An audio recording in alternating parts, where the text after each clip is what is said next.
मैं मसीह की कलीसिया को आत्मिक क्षेत्र में ऊपर उठने के लिए तैयार कर रहा हूं। जिससे हम लड़ रहे हैं वह असल में भौतिक नहीं है, शारीरिक नहीं है। ये प्राणी, ये दानव अलग अलग लोकों में हैं, और क्योंकि वे उन लोकों में हैं, वे इंसानों का इस्तेमाल कर सकते हैं। वे परिस्थितियों को नियंत्रित कर सकते हैं, हादसे करवा सकते हैं। और हम यहां हैं, हम परमेश्वर से संपर्क नहीं कर सकते, हम उसे देख नहीं सकते, हम शरीर से बाहर नहीं जा सकते। हम कहते हैं कि परमेश्वर हमारा पिता है, लेकिन हम उसे देख नहीं सकते। हम उन लोगों में यात्रा नहीं कर सकते जहां पिता है, हम बस विश्वास से हैं। अगर आप इसे ईसाई धर्म कहते हैं तो मैं अब इससे बाहर हूं, मैं अब इससे तंग आ चुका हूं। पौलुस ने यात्रा की, पतरस ने यात्रा की, उन आत्मिक क्षेत्रों में हनोक ने भी यात्रा की। मुझे दिखाओ, अब्राहम ने यात्रा की, याकूब ने यात्रा की। मुझे वचन में एक भी व्यक्ति दिखाओ जिसने परमेश्वर के साथ किसी अन्य लोक में संवाद नहीं किया हो। दिखाओ।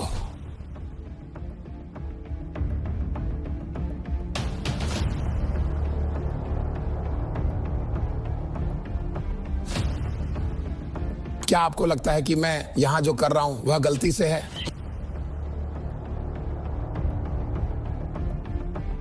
अगर आपके पास वह अधिकार नहीं है जो मेरे पास है, वे लोग जिनमें मैं जाता हूं, और आप यह करने की कोशिश करें,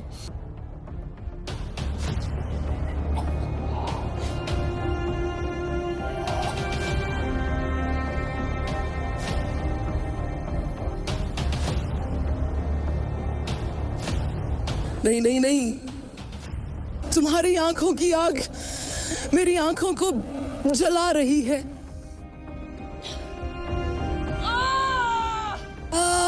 वो आग जो तुमने अभी अभी अपनी आंखों से वार की।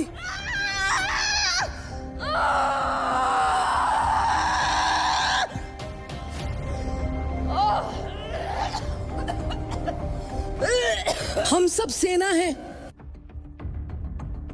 हम एक विशाल सेना है।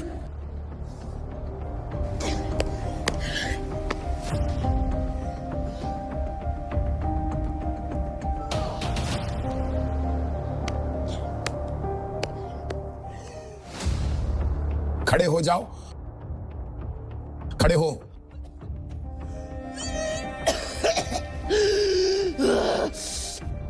इधर आओ, यहां आओ, इसके साथ चलो। यहां आओ, यहां आओ, छोड़ दो।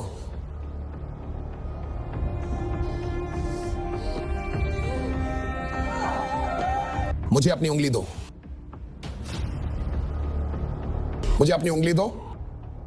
नहीं नहीं नहीं नहीं,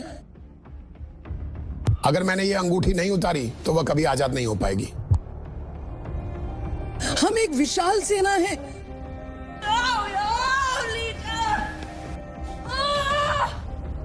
उसे मेरे लिए पकड़े रखो।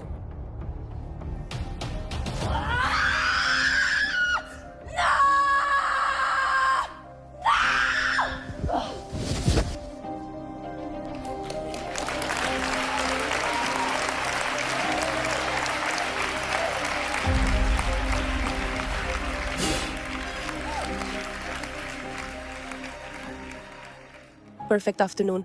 तो मैं कर्टनी क्लॉसन हूँ और ये मेरी माँ हैं रेनी मैथ्यूज़। तो आज अभिषेक सेवा में जब हम आगे आ रहे थे, प्रभु के दास मेरी माँ के पास पहुँचे और उन्होंने उनके लिए प्रार्थना की, क्योंकि उनकी ज़िंदगी में एक कार एक्सीडेंट होने वाला था। और तभी मैं भी आगे आई, और असल में मैं ही उस कार एक्सीडेंट की योजना बना रही थी।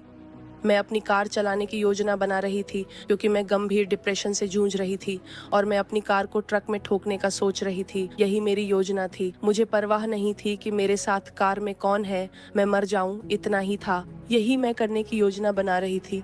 और जो मुझे डिप्रेशन तक ले गया वह था कि मुझे एक समन मिला और तलाक को लेकर लगातार लड़ाई चल रही थी और मुझे कोर्ट में पेश होना था। और तभी मैंने अपने दिमाग में कार एक्सीडेंट की योजना बनाई थी और मैं सोच रही थी, ठीक है, तो कोर्ट जाने से पहले मैं कार को कहीं भी कभी भी ठोक दूंगी। और तभी पापा ने हमें ढूंढ निकाला और हमारे लिए प्रार्थना की। तो जब प्रभु के दास ने मेरे लिए प्रार्थना की तो मुझे बहुत हल्का महसूस हुआ। मुझे ऐसा लग रहा है जैसे कोई बोझ उतर गया हो, क्योंकि कई दिनों से मैं गंभीर डिप्रेशन से जूझ रही थी। और अब जब प्रभु के दास ने मेरे लिए प्रार्थना की है तो मैं खुद को बहुत हल्का महसूस कर रही हूँ और मुझे भरोसा है और मैं जानती हूँ कि परमेश्वर मेरे लिए कुछ करने वाले हैं।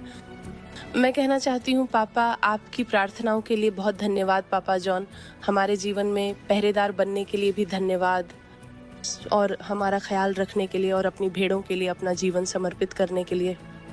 तो इसके लिए परमेश्वर के जन और मेरे पापा, मेरे विश्वास के पिता, धन्यवाद।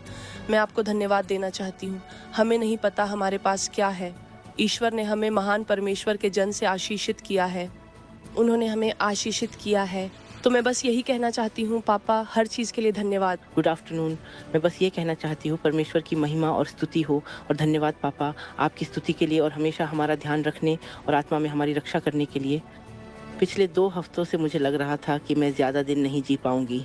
यह एहसास बार बार आता था, लेकिन मैंने कभी किसी से साझा नहीं किया, यहाँ तक कि अपने पति से भी नहीं। फिर पापा ने प्रार्थना की क्योंकि मैं एक कार दुर्घटना में होने वाली थी और अपनी जान खोने वाली थी। पापा, मैं आपका धन्यवाद करती हूँ। आपका धन्यवाद कि आपने वहीं इसे समाप्त किया, वहीं दुश्मन की योजनाओं को रोका और अब वह एहसास चला गया।